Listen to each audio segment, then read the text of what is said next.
Thikũ inya mbere ya igeranio cia KPSEA na KCPE kwambĩrĩria, mbunge ya bũrũri no ithiĩte na mbere kũmũrĩka meharĩria ma kanjũ ya igeranio na mamwe ma mogarũrũku marĩa matabanĩtio gũtigĩrĩra mwaka ũyũ gũtirĩ na ciĩko cia ũici wa igeranio.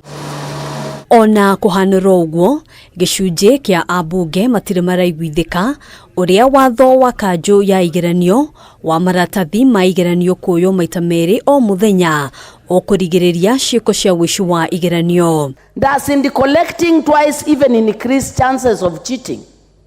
How I do not understand.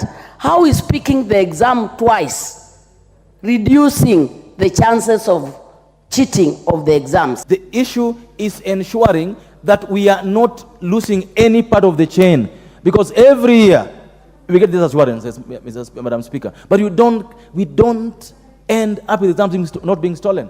The last 2 years have been terrible. Thĩinĩ wa riboti ĩrĩa ĩrĩga kũneanwo kũrĩ mbunge, kamĩtĩ ya mbunge ĩgiĩ gĩthomo yendekithĩtie maratathi ma igeranio cia hwaĩ-inĩ makagĩragwo konteina-inĩ cia igeranio mathaa-inĩ ma hwaĩ-inĩ nĩguo kũnyihia mĩeke na ũhotekeku wa igeranio ici gũtumũrwo mbere ya ihinda. It's in the wisdom of the committee, and I want to thank the members, that the exams be picked twice, because the second paper was the paper that was actually leaked. Honorable Mbui concern was particularly distance.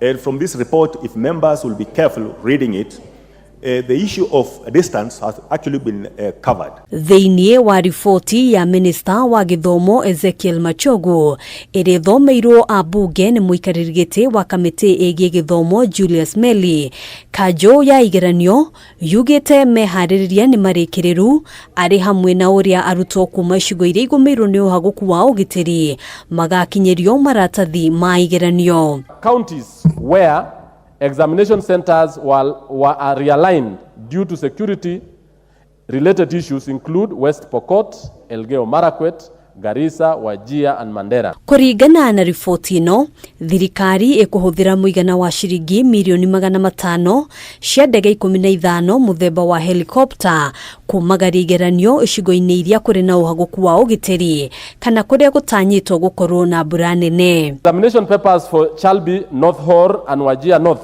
are transported by road to Marsabit and then are lifted from there